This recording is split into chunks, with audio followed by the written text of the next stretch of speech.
So this has just been done by layering and doing that stumbling technique. I can take a blending stump and go in and blend it to some extent by just trying to move those pigments around.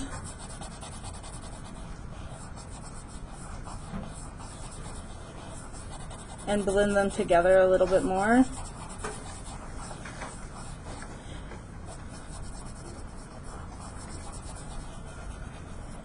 I'm not going to get it perfectly smooth this way. I'm still going to have some paper texture. If I grab, however, one of these blending markers, I can get something much more smooth. So I'm just going to do half of this. And we might have to pass these around because they only had 6 when I went to buy them today. If I use one of these blending markers, it will actually dissolve some of the pigment for me to blend in a little bit more. So this half is blended with the marker. You can see it's just like, it's much more fuzzy. I know it's hard to get like a really good feel on the camera, whereas it's much more grainy through here. So you can use the blending markers. You can also use like a little bit of blending fluid, which sometimes you can buy. It's basically what's in these markers on a Q-tip. On the oil-based ones, like I said, sometimes your finger works, or like a tiny bit of baby oil on a Q-tip. But when I say tiny, I mean like tiny amount, like just like the barest little bit.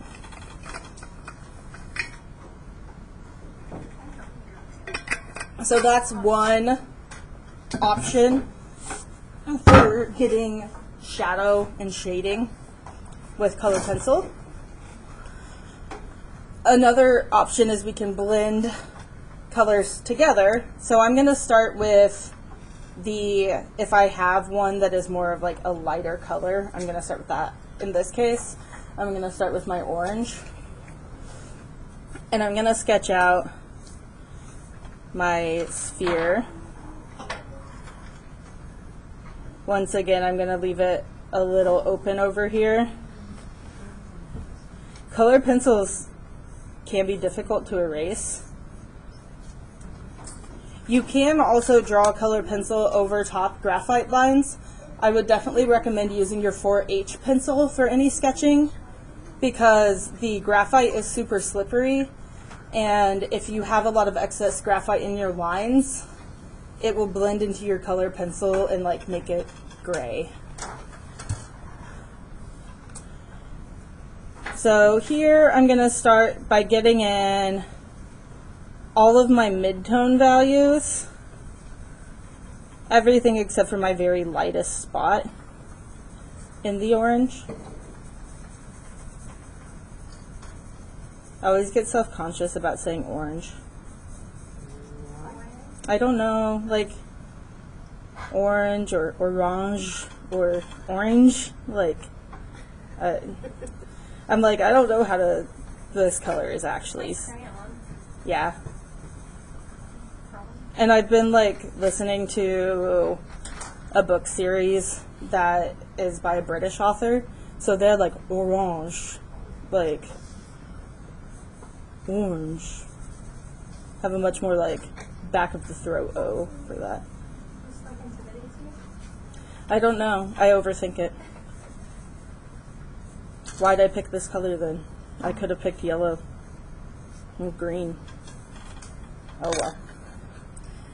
Alright, so I have my shading done in my first color, and now I'm going to deepen that shadow using my blue. I'm just going to layer it in, and this is just going to be my darkest area of my sphere. You'll notice when you layer it on top, it's not necessarily going to look blue.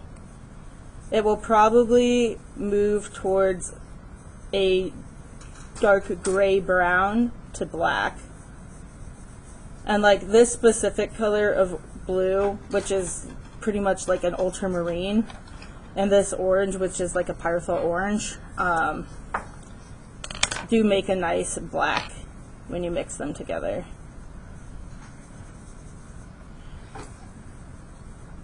If it's getting a little bit too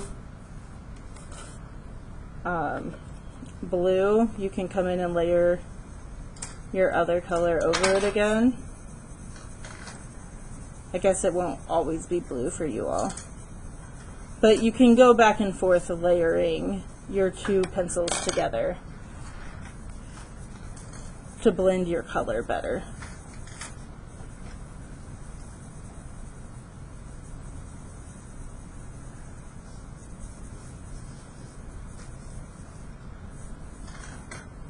Using a cross complement is a good way to render in things like shadow, because it's just going to mute the vibrancy of your original color. Is it okay to start blending in these things too? Yep. You can use the same blending tools that you would use any other time, anytime you're doing optical blending like this. So you can use these. I think that the blending sticks work a little bit better when you have multiple pigments than they do, and multiple layers, than when you have more of a single layer.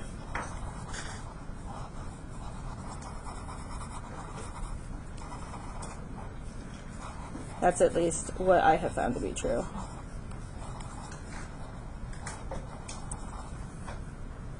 So you can blend together like that as well. So far we've just been doing that scumbling, which is, you know, those like loops like this, or it could be more, it wouldn't have to be like complete loops. You could make it more just like short little strokes, but it's like the randomness and the overlappingness that builds up your layer. You can also do optical blending by hatching. So I'm going to make another sphere here.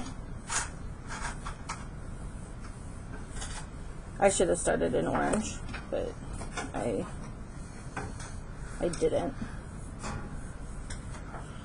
And I'm going to hatch, but remember with hatching, if you want kind of a 3D look, it's good to follow the curvature of your form. So my hatching marks are going to curve as well.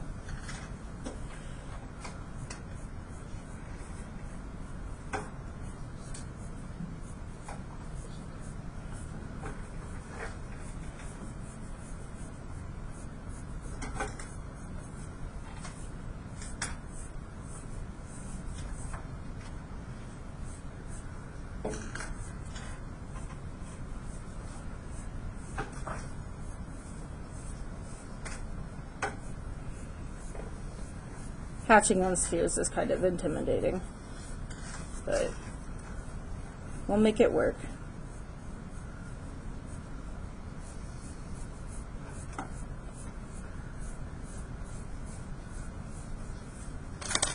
And then you can layer in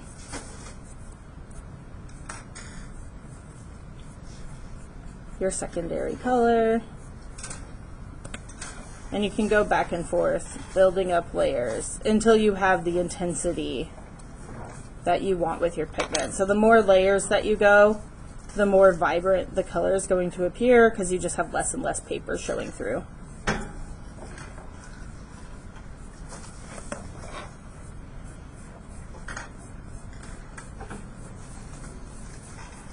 Another thing that you'll find working with a higher quality pencil is that it takes less time to build up these layers than it does with a lower quality pencil, because it's just laying down more pigment each time you make a stroke.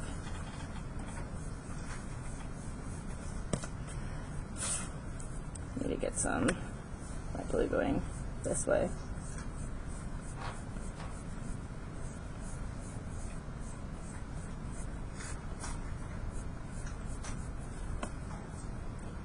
So you can build together hatching like that. Hatching and scumbling are the two base techniques that I tend to use, along with just different types of blending. So whether I'm using a blending medium like those markers, or a little bit of oil, or my finger, or whether I'm using a blending stump. Other than that, it is just the application of color that is different.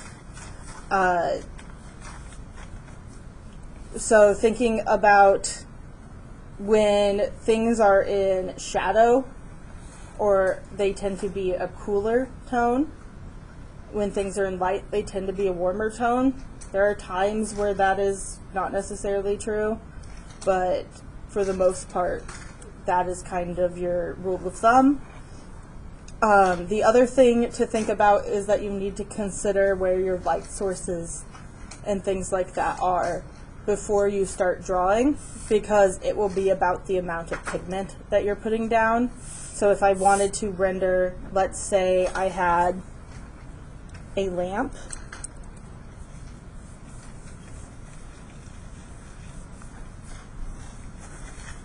just going to keep it really basic, and if I was doing this normally, I wouldn't go with this pencil, I would go with a 4H. Because I wouldn't want to pick up any of my extra lead. And then let's give the lamp a neck and a little knob. And a base.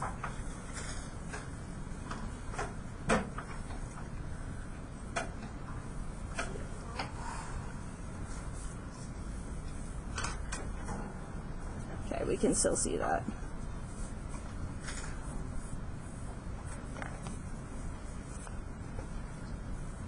Alrighty.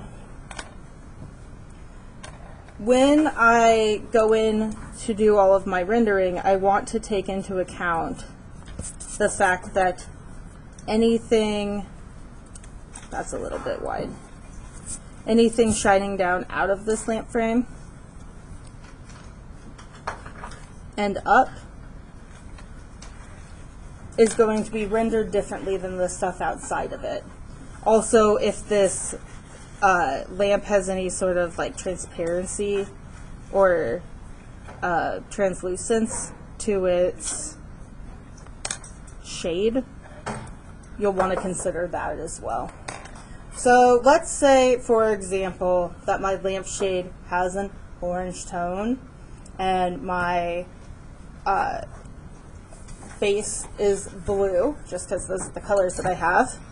If I am going to shade this, I am going to shade it as though right here is my brightest spot and the light is radiating outwards. So just the edges, I will probably darken up just a tiny bit. And then as I get more towards the center, I'm going to keep that lighter and lighter.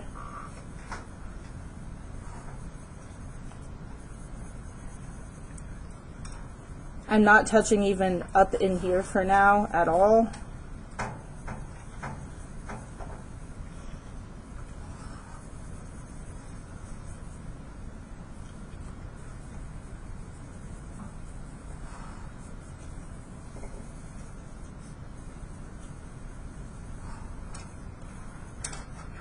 And I do want to give it a little bit of color in the center because I want to maintain that it is a solid lampshade. It is not completely translucent.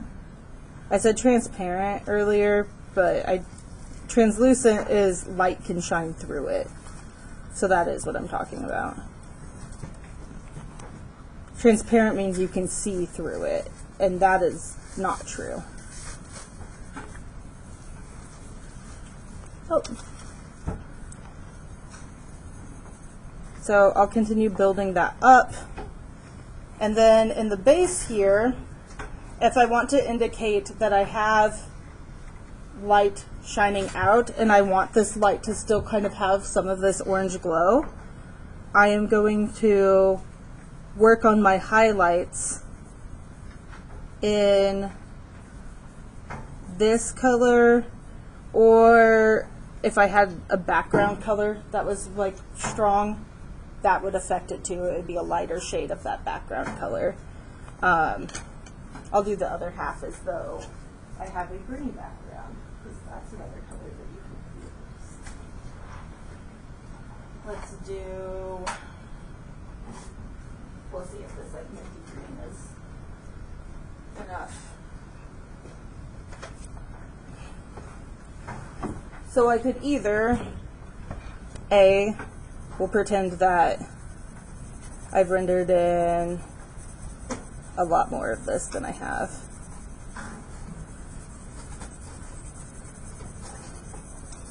Because I know I'm going to have light shining here, my option would be to either render this much lighter,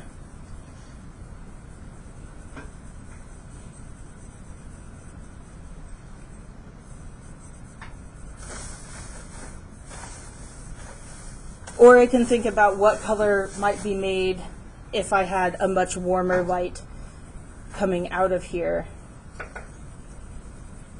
which, if I was grabbing another color, honestly, I would grab a yellow, because like my orange tone plus my green is going to shift me more towards yellow. In fact, I'll just do that. Let's grab a yellow. Here we go.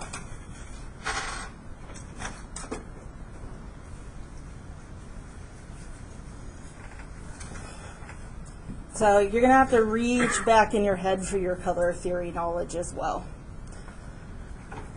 when rendering light. So I'm probably going to put this yellow cast in here, and I'll still render in a little bit of the green too.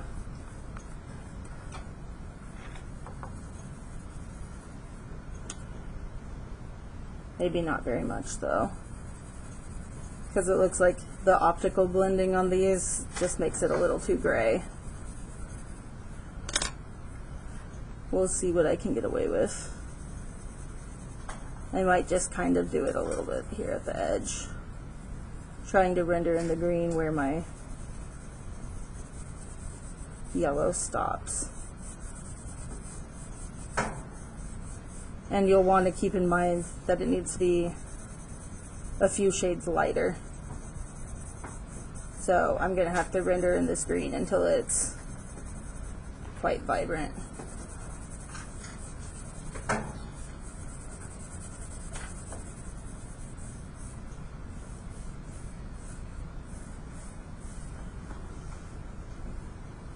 Yeah, I definitely like more of this yellow tone than going with a straight up orange cast from the lamp.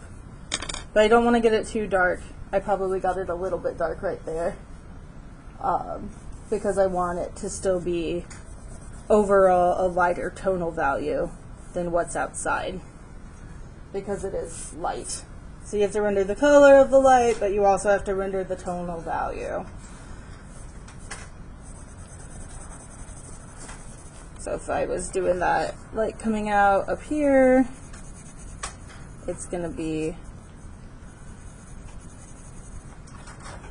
in that tone. If I'm just going to go ahead and do it using the same color,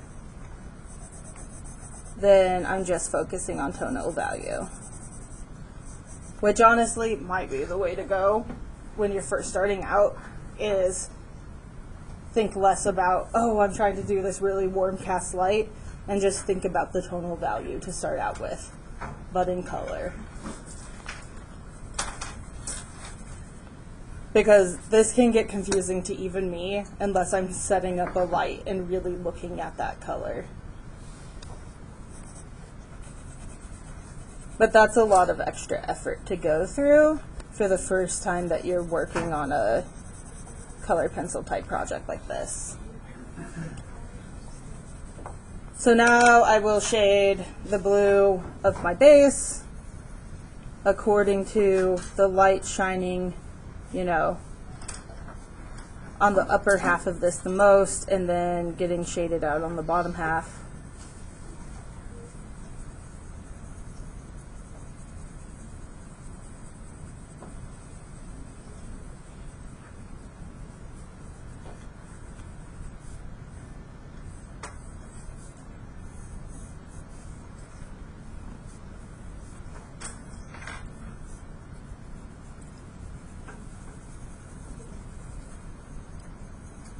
So I'll still be bringing in the hue up through here, but it's going to be much lighter.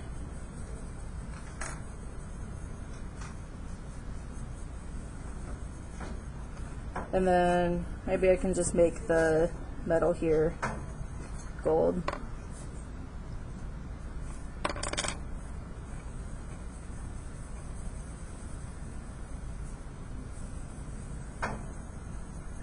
But it's all about little movements, consistent movements, building up layers, and then deciding about blending towards the end. Wow, that really doesn't even look like I put green there, but I promise I did. It's just very, very light compared to out here where I've built up a lot more pigment.